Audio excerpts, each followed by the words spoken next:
Thank you, Natalie. For more than 40 years, a voice in my head told me three things. One, you are not intelligent. Two, you cannot speak. Three, you will never amount to anything. 6 months ago, I finally said to that voice, no more, no more. When I was 3 years old, I was learning how to speak, trying to say words that young children learn to speak. Words like banana or candy or simple sentences like, there is a lot of people on the bus. Sometimes the words did not come out right, and my parents and siblings laughed. They turned my words into exaggerated noises and repeated them back to me again and again. To them, it was playful, but to a 3-year-old, I only knew that when I tried to speak, people laughed. I felt embarrassed. I felt uncomfortable with my own voice. So I became quiet. When I was sad or unhappy or needed help, when I needed a hug or a new pair of shoes, I did not speak up. When a kid at school bullied me, I did not tell anyone. When I had a crush on a girl in 9th grade, I could not find the courage to talk to her. I was afraid that my words might not come out right and that she might laugh at me too. In 1995, during my sophomore year in high school, I was assigned to give a 3-minute speech. In my English class, I remember standing in front of the class. My hand was shaking, my heart was pounding so loud, I was sure everybody could hear it. The speech only lasted for 3 minutes, but the beliefs from my childhood lasted for decades. Fast forward to 2002, my first job out of college was with a tax consulting firm in Chicago. There was a colleague that had been there a few years before me. He was not nice. He corrected me in front of others. He was disgusted when I asked for help, and he asked me why the firm even hired me. Every time I felt the urge to speak up, to defend myself, or to say something, the old beliefs showed up. Don't say anything. You'll say it wrong. You'll make it worse. So I stayed quiet. I absorbed the criticism, the tension, the humiliation.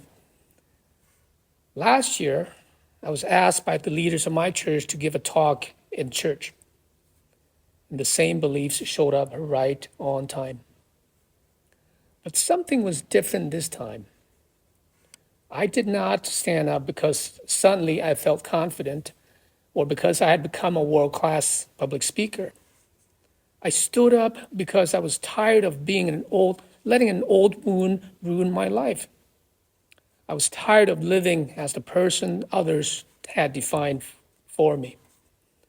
I was tired of the belief that held me back, that told me not to go to medical school, not to get a PhD, or the belief that told me I could never be an author.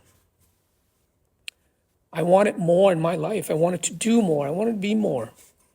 I wanted to know what it felt like to be comfortable with my own voice, to speak freely, openly, and confidently.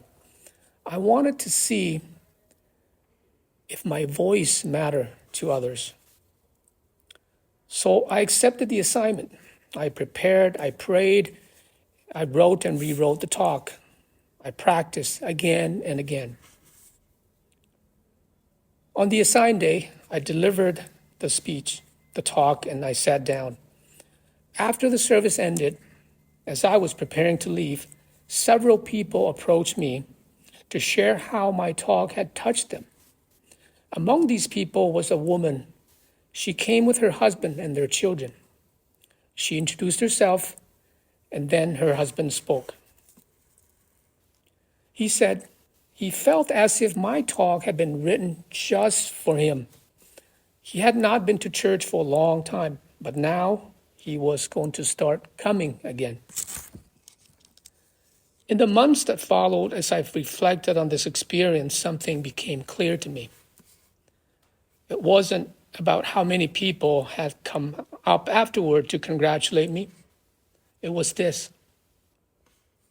Every time I spoke, I was healing something in me that was broken a long time ago. Sometimes my words might reach a person like this man, but the greatest change is not out there. It's right here and right here. Finally, I found the courage to say to that voice that had held me captive for more than 40 years, no more. No more. And that's why I joined Toastmasters, to begin this journey, not alone, but with all of you, to find my voice and to learn how to use it.